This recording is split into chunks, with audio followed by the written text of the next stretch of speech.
Thank you for being here. Max Power Gaming, gonna bring you a deck tech. So I've been wanting to build what I'll call a Raktos control deck for quite some time, but a Raktos control focused around one very specific card, and that card's right here, Captive Audience. I love everything about this. Captive Audience enters the battlefield under the control of an opponent you choose. So you get this out and you give it to an opponent. At the beginning of their upkeep, or whoever controls this card, choose one that hasn't been chosen.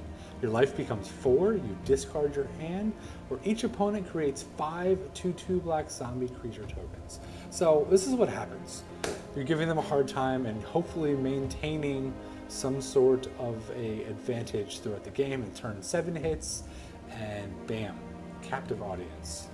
And it's nothing more than a complete mind game with them, because now their complete attention has stopped whatever their strategy was at that point in time. They were planning something if they were a good player, and it is dead in the water, and they're hit with this. And not only is it a fantastic card from a play standpoint, but the mind games you're really going to play with your opponent is quite entertaining, for me at least. And it works.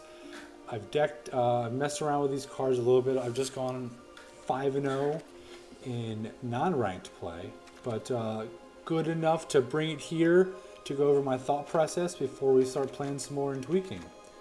2 shocks, because it's a 1 mana damage card to any target. We'll get into that later. 1 Banefire for a finisher. 4 Lava Coils, because it's an amazing removal. 4 Pestilent Spirits. Now, I'm going to focus on this for a second. Don't see a lot of them played. However, Pestilent Spirit, a 2/1 black, Menace and Death Touch with a 3/2 body. So, a 3 mana for a 3/2 is below average. A 3 mana for a 3/2 Menace is starting to get at value. A 3 mana 3/2 with Menace and Death Touch is definitely value. And its passive ability that reads, instant and sorcery spells you control have Death Touch. That's right, so every single damage dealing spell that you know have in your arsenal is going to have Death Touch, which means that every single damage dealing spell you have is a removal spell. Let's continue. Skewer the Critics now makes more sense with my 1 mana removal, which we will always have Spectacle enabled, which I'll get into again in a minute. Or right now with Theater of Horrors. At the beginning of your upkeep, exile the top card of your library. During your turn, if an opponent lost this turn, you may play cards exiled with Theater of Horrors. Lost life this turn, excuse me. And if you have 3 mana sitting by, you can always do damage, 1 damage to the opponent, which triggers your Spectacle. So this is an amazing draw card. Raktos does not have good draw.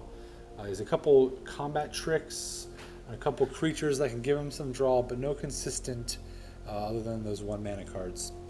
But regardless of whatever other options are, this card is amazing. There's a little bit of enchantment removal in we're playing right now. However, most of the time this is going to stick. Followed by 2 Bedevils, because it's just more removal at 3 mana, or Planeswalker, or Artifact. So a little bit of options. Then we've got 4 Ill-Gotten Inheritance. I'm sure I'm going to get flamed over this card. However, it goes so well in the deck. So Ill-Gotten Inheritance at the start of your turn, it's going to deal 1 damage to each opponent, and you gain 1 life. So it gives you a 2 damage impact every single turn, theoretically, because you're gaining 1 and they're losing 1. And for 6 mana, 5 and a black, sacrifice Ill-Gotten Inheritance. It deals 4 damage to any opponent, and you gain 4 of that life. We'll get back to that in a few minutes as well. But the synergy between Ill-Gotten Inheritance and Theater of the Horrors, think about it. As long as you have 1 Ill-Gotten Inheritance up, you can have as many of your theaters as you want, and every single turn, you have the ability to play from this exile pile, which is going to wind up being anywhere between 3 and 10 cards based on the turn and the number of theaters that you have out that you get to play. It's an amazing, you almost wind up having access to your entire deck. It's quite entertaining. So then we'll move on. Carnival Carnage So we don't really play the Carnage side of things. We use this for the Carnival. Carnival deals 1 damage to target creature, planeswalker, and 1 damage to that permanent's controller. So, do we remember back to Pestilent Spirit, which enables all instants and sorcery spells that have Death Touch? Carnival is a 1 mana, 1 damage to any creature, so it's going to kill the creature if you have Pestilent out. Even if you don't, it's still going to enable Spectacle if you didn't have an Ill-Gotten place the turn before or sooner. Amazing. I run 4 Eldest Reborn. It's a very expensive removal. It's a situation removal in the sense that they get to decide what they're going to remove. You don't. So if they have 1, you make the decision for them. If they have 2, you can pretty much assume what creature they're going to take. However, the value you get out of this is great because it continues to stick on the board and it continues to discard a card the next round. So more mind games with them. Chances are with a 1 discard, it's not going to be removing anything significant, but it could. It's more of a mind game. And since we have no other creatures, we use Chapter 3 of the Eldest Reborn to potentially get something of value, something of meaning out on the battlefield. It's going to be coming from your opponent. So the way I look at this, it's a 5 mana removal in a dire situation.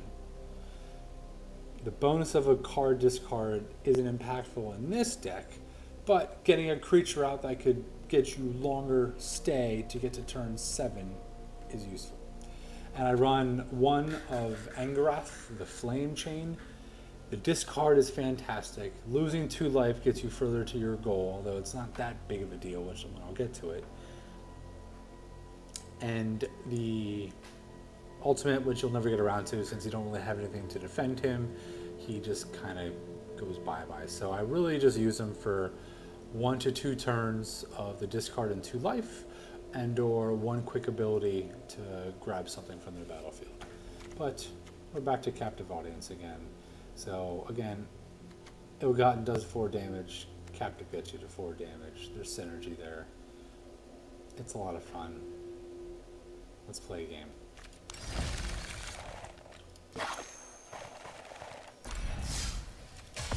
Alright.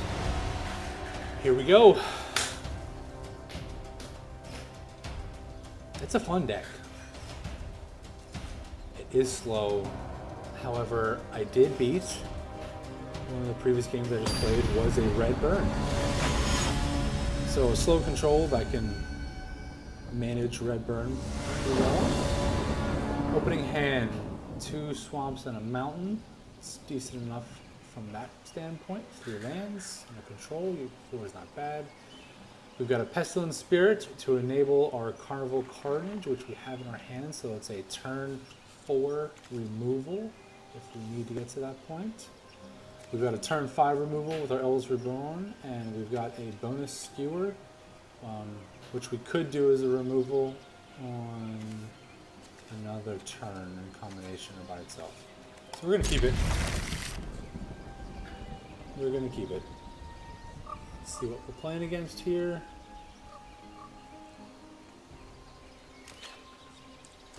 We'll drop a swamp out.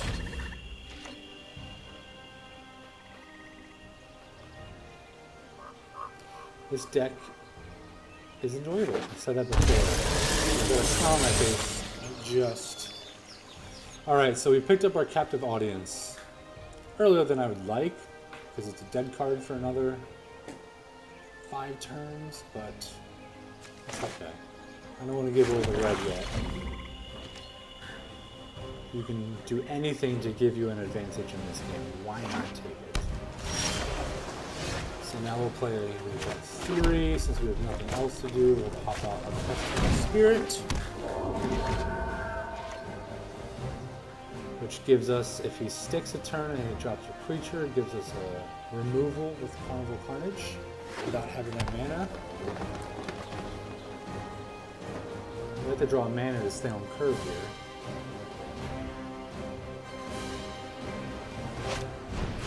There's Autumn. Alright. So he's got removal in his deck. Alright. We are going to have a combo turn here. Should be fun. A nice little shock of the turn for him as well. No pun intended.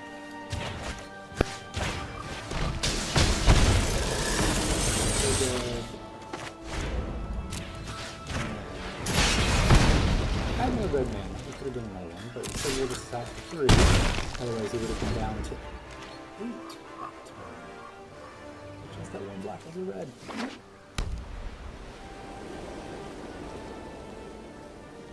We've got some removal. We've got some direct damage if he doesn't put a body down.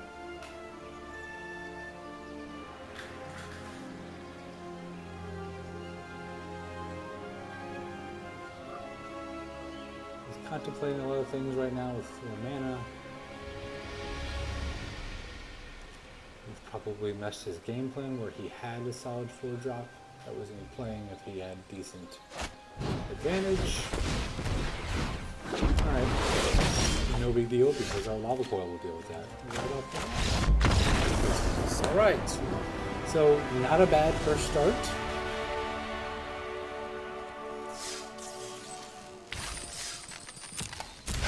ICR.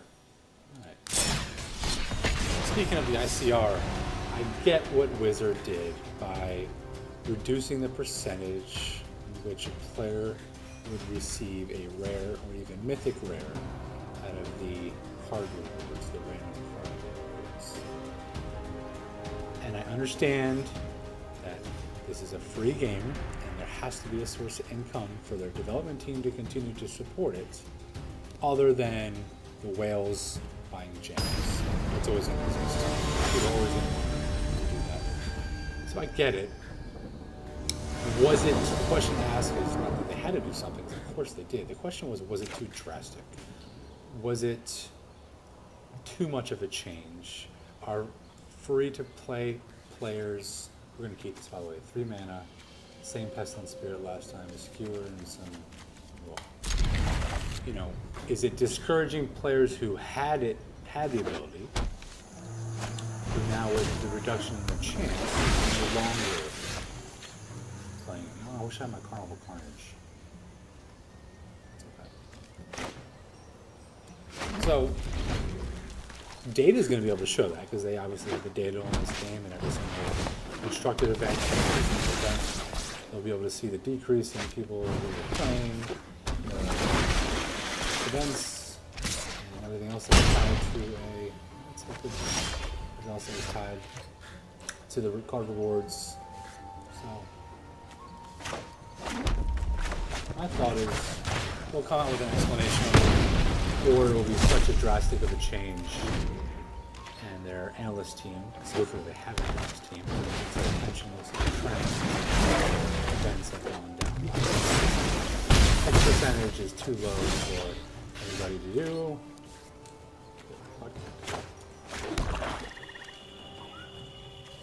We're going to kill something.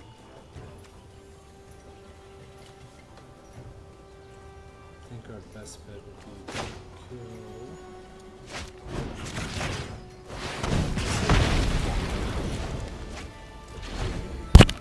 Sorry about that, people.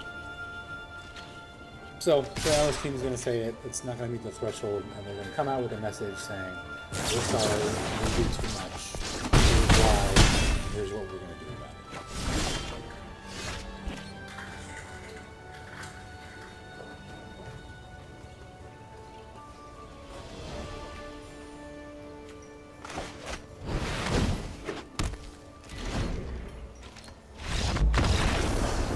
It just so happened to be the wife and the kids calling.